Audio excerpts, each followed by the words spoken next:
Genesis 40. It came to pass after these things that the butler and the baker of the king of Egypt offended their lord, the king of Egypt. And Pharaoh was angry with his 2 officers, the chief butler and the chief baker.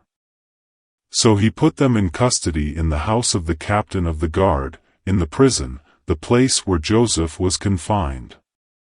And the captain of the guard charged Joseph with them, and he served them, so they were in custody for a while. Then the butler and the baker of the king of Egypt, who were confined in the prison, had a dream, both of them, each man's dream in one night and each man's dream with its own interpretation. And Joseph came in to them in the morning and looked at them, and saw that they were sad. So he asked Pharaoh's officers who were with him in the custody of his lord's house, saying, "Why do you look so sad today?" And they said to him, "We each have had a dream, and there is no interpreter of it." So Joseph said to them, "Do not interpretations belong to God? Tell them to me, please." Then the chief butler told his dream to Joseph, and said to him, "Behold, in my dream a vine was before me, and in the vine were 3 branches. It was as though it budded, its blossoms shot forth, and its clusters brought forth ripe grapes. Then Pharaoh's cup was in my hand, and I took the grapes and pressed them into Pharaoh's cup, and placed the cup in Pharaoh's hand." And Joseph said to him, "This is the interpretation of it, the 3 branches are 3 days. Now within 3 days Pharaoh will lift up your head and restore you to your place, and you will put Pharaoh's cup in his hand according to the former manner, when you were his butler. But remember me when it is well with you, and please show kindness to me, make mention of me to Pharaoh, and get me out of this house. For indeed I was stolen away from the land of the Hebrews, and also I have done nothing here that they should put me into the dungeon." When the chief baker saw that the interpretation was good, he said to Joseph, "I also was in my dream, and there were 3 white baskets on my head. In the uppermost basket were all kinds of baked goods for Pharaoh, and the birds ate them out of the basket on my head." So Joseph answered and said, "This is the interpretation of it, the 3 baskets are 3 days. Within 3 days Pharaoh will lift off your head from you and hang you on a tree, and the birds will eat your flesh from you." Now it came to pass on the 3rd day, which was Pharaoh's birthday, that he made a feast for all his servants, and he lifted up the head of the chief butler and of the chief baker among his servants. Then he restored the chief butler to his butlership again, and he placed the cup in Pharaoh's hand. But he hanged the chief baker, as Joseph had interpreted to them. Yet the chief butler did not remember Joseph, but forgot him. Genesis 41 verses 1 to 40. Then it came to pass, at the end of 2 full years, that Pharaoh had a dream, and behold, he stood by the river. Suddenly there came up out of the river 7 cows, fine-looking and fat, and they fed in the meadow. Then behold, 7 other cows came up after them out of the river, ugly and gaunt, and stood by the other cows on the bank of the river. And the ugly and gaunt cows ate up the 7 fine-looking and fat cows. So Pharaoh awoke. He slept and dreamed a second time, and suddenly 7 heads of grain came up on one stalk, plump and good. Then behold, 7 thin heads, blighted by the east wind, sprang up after them. And the 7 thin heads devoured the 7 plump and full heads. So Pharaoh awoke, and indeed, it was a dream. Now it came to pass in the morning that his spirit was troubled, and he sent and called for all the magicians of Egypt and all its wise men. And Pharaoh told them his dreams, but there was no one who could interpret them for Pharaoh. Then the chief butler spoke to Pharaoh, saying, "I remember my faults this day. When Pharaoh was angry with his servants, and put me in custody in the house of the captain of the guard, both me and the chief baker, we each had a dream in one night, he and I. Each of us dreamed according to the interpretation of his own dream. Now there was a young Hebrew man with us there, a servant of the captain of the guard. And we told him, and he interpreted our dreams for us. To each man he interpreted according to his own dream. And it came to pass, just as he interpreted for us, so it happened. He restored me to my office, and he hanged him. Then Pharaoh sent and called Joseph, and they brought him quickly out of the dungeon, and he shaved, changed his clothing, and came to Pharaoh. And Pharaoh said to Joseph, I have had a dream, and there is no one who can interpret it. But I have heard it said of you that you can understand a dream, to interpret it. So Joseph answered Pharaoh, saying, It is not in me, God will give Pharaoh an answer of peace. Then Pharaoh said to Joseph, Behold, in my dream I stood on the bank of the river. Suddenly 7 cows came up out of the river, fine-looking and fat, and they fed in the meadow. Then behold, 7 other cows came up after them, poor and very ugly and gaunt, such ugliness as I have never seen in all the land of Egypt. And the gaunt and ugly cows ate up the first 7, the fat cows. When they had eaten them up, no one would have known that they had eaten them, for they were just as ugly as at the beginning.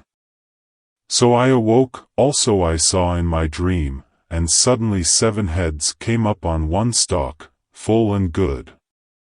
Then behold, 7 heads, withered, thin, and blighted by the east wind, sprang up after them. And the thin heads devoured the 7 good heads.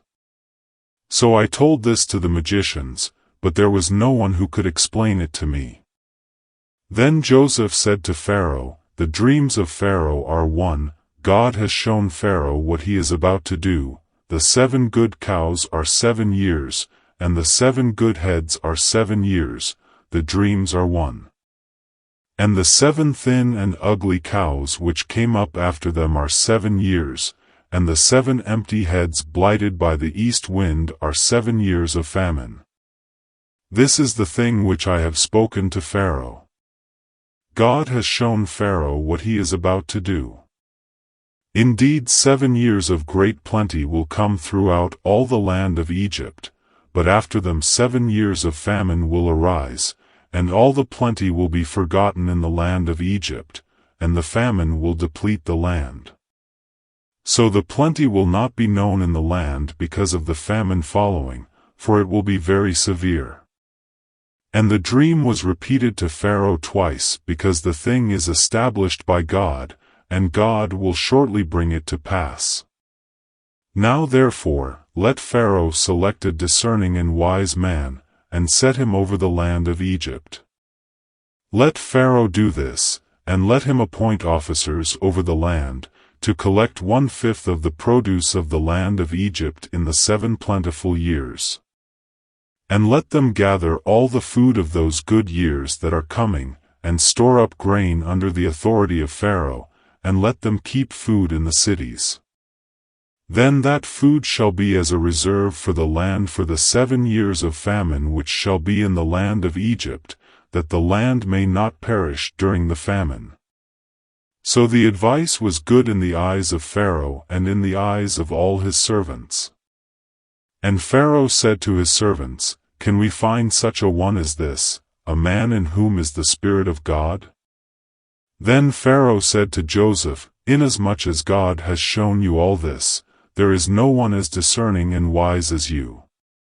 You shall be over my house, and all my people shall be ruled according to your word, only in regard to the throne will I be greater than you. Matthew 14 verses 1-21. At that time Herod the Tetrarch heard the report about Jesus and said to his servants, This is John the Baptist, he is risen from the dead, and therefore these powers are at work in him. For Herod had laid hold of John and bound him, and put him in prison for the sake of Herodias, his brother Philip's wife. Because John had said to him, "It is not lawful for you to have her." And although he wanted to put him to death, he feared the multitude, because they counted him as a prophet. But when Herod's birthday was celebrated, the daughter of Herodias danced before them and pleased Herod. Therefore he promised with an oath to give her whatever she might ask. So she, having been prompted by her mother, said, "Give me John the Baptist's head here on a platter."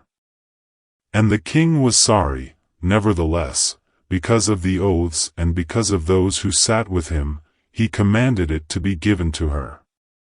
So he sent and had John beheaded in prison. And his head was brought on a platter and given to the girl, and she brought it to her mother. Then his disciples came and took away the body and buried it, and went and told Jesus. When Jesus heard it, he departed from there by boat to a deserted place by himself. But when the multitudes heard it, they followed him on foot from the cities. And when Jesus went out he saw a great multitude, and he was moved with compassion for them, and healed their sick. When it was evening, his disciples came to him, saying, "This is a deserted place, and the hour is already late. Send the multitudes away, that they may go into the villages and buy themselves food." But Jesus said to them, "They do not need to go away. You give them something to eat." And they said to him, "We have here only 5 loaves and 2 fish." He said, "Bring them here to me." Then he commanded the multitudes to sit down on the grass. And he took the 5 loaves and the 2 fish, and looking up to heaven, he blessed and broke and gave the loaves to the disciples, and the disciples gave to the multitudes. So they all ate and were filled, and they took up 12 baskets full of the fragments that remained. Now those who had eaten were about 5,000 men, besides women and children. Proverbs 2 verses 12 to 22. To deliver you from the way of evil, from the man who speaks perverse things, from those who leave the paths of uprightness to walk in the ways of darkness, who rejoice in doing evil and delight in the perversity of the wicked, whose ways are crooked and who are devious in their paths, to deliver you from the immoral woman, from the seductress who flatters with her words, who forsakes the companion of her youth, and forgets the covenant of her God, for her house leads down to death and her paths to the dead. None who go to her return, nor do they regain the paths of life. So you may walk in the way of goodness, and keep to the paths of righteousness, for the upright will dwell in the land, and the blameless will remain in it, but the wicked will be cut off from the earth, and the unfaithful will be uprooted from it.